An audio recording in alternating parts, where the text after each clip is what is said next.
যথারীতি এগিয়ে চলেছে স্পোর্টসের 200 মিটার দৌড়। খুব সুন্দর দৌড় হচ্ছে, খুব মনোরমভাবে দৌড় হচ্ছে, একে অপরকে অতিক্রম করার চেষ্টা, তারা এগিয়ে চলেছে। প্রথম বেরিয়ে গেল 200 মিটার রানিং ইভেন্ট এইমাত্র শেষ হলো। তো বনগাঁ স্টেডিয়ামে চলছে 44তম Bongaon sub division level annual sports 2024।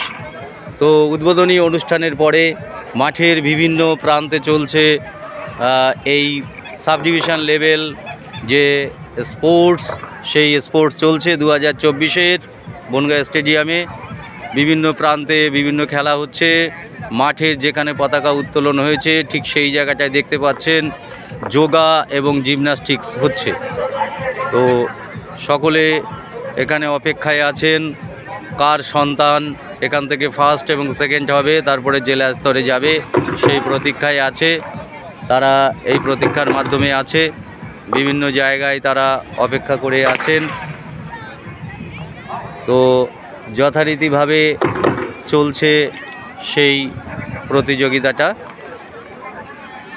Yoga চলছে এবং জিমন্যাস্টিক্স চলছে। বিভিন্ন ভলেন্টিয়ার শিক্ষক শিক্ষিকাগণ তারা এই কাজে সহায়তা করছে। তো সকলকে ধন্যবাদ জানাই।